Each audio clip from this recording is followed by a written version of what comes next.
Hello बच्चों, कैसे आप सभी? होप करती हूँ कि सभी बहुत अच्छे होंगे। मैं आप लोग के लिए बहुत बहुत बहुत ज़्यादा इंपॉर्टेंट क्वेश्चन लेकर आई हूँ। ये बायोलॉजी का आपका बहुत ज़्यादा इंपॉर्टेंट क्वेश्चन है और ये देखिए 2019 और 20 में ऑलरेडी पूछा जा चुका है, तो इस साल भी पूछे जाने के बहुत बहुत ज़्यादा चांसेस है। ठीक है, तो स्वपरागण व परपरागण में अंतर लिखिए। 3 नंबर का क्वेश्चन है आपका, तो आप बिल्कुल इसे छोटी सी वीडियो है, देख लीजिएगा, अंत तक आपको समझ में आ जाएगा और आप एग्जाम में आराम से लिख पाएंगे।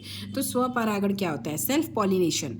परागकणों का किसी पुष्प के परागकोश से, मतलब किसी भी पुष्प के परागकोश से उसी पुष्प के वर्तिकाग्र या उसी पौधे पर स्थित किसी अन्य पुष्प के वर्तिकाग्र तक स्थानांतरण स्वपरागण कहलाता है। उसी पौधे के किसी अन्य पुष्प के वर्तिकाग्र तक जो स्थानांतरण होता है परागकणों का, तो वो क्या कहलाता है? स्वपरागण कहलाता है। ठीक है, परागकणों का एक ही पुष्प के, मतलब एक ही पुष्प के पौधे में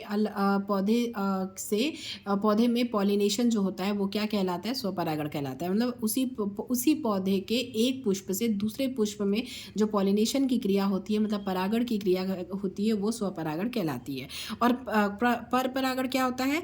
परपरागण मतलब दूसरे पुष्प के पौधे, मतलब दूसरे पुष्प पे, मतलब अलग पौधे के। ठीक है, दो पौधे हैं, दोनों पौधों में जो परागण की क्रिया होती है, एक जैसे एक में एक पुष्प है, एक दूसरे में दूसरा पुष्प है, तो इस पुष्प से, एक पौधे के पुष्प से दूसरे पुष्प के पौधे पर जो परागण की क्रिया होती है वो परपरागण कहलाती है। जैसे परागकणों का, अब देख लेते हैं क्या लिखना है। परागकणों का किसी पुष्प के परागकोश से उसी प्रजाति के, प्रजाति अलग नहीं होगी, उसी प्रजाति के किसी अन्य पौधे पर स्थित पुष्प के वर्तिकाग्र तक स्थानांतरण परपरागण कहलाता है। नेक्स्ट, यह युग्मजता बढ़ाता है। समयुग्मजता मतलब एक समान युग्मक को बढ़ाता है।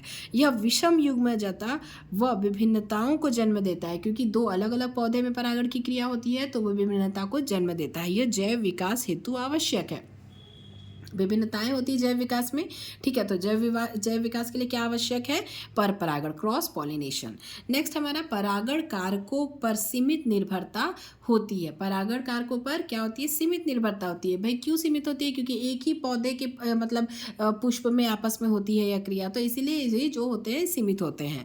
और यह वायु, जल, कीट आदि जैसे परागणकर्ताओं पर ही निर्भर करता है। तो ये वायु के द्वारा भी उड़ के चला जाता है परागण, एक जैसे पास में पौधा है तो एक पौधे से दूसरे पौधे में चला जाता है। जल के द्वारा भी जा सकता है, कीटों के द्वारा भी वो जाता है, उनके पैरों में चिपक के एक पुष्प से दूसरे पुष्प पे पहुंच जाता है। मतलब इस तरीके से अलग अलग होता है। तो ये अलग अलग क्या करते हैं? जैसे परागणकर्ताओं पर भी परिनिर्भर करता है। तो इस तरीके से ये दोनों में अंतर हो गया, जो कि बहुत ज़्यादा इंपॉर्टेंट है आपके एग्जाम पॉइंट ऑफ व्यू से। तो इसे आप पढ़ लीजिएगा और भी मैं इंपॉर्टेंट क्वेश्चन आप लोग के लिए लेकर आती रहूँगी। तो वीडियो पसंद आई होगी, हेल्पफुल लगी होगी तो वीडियो को लाइक कीजिएगा, शेयर कीजिएगा। चैनल पर नए हैं तो प्लीज़ चैनल को सब्सक्राइब कर लीजिएगा। Thank you, thanks for watching.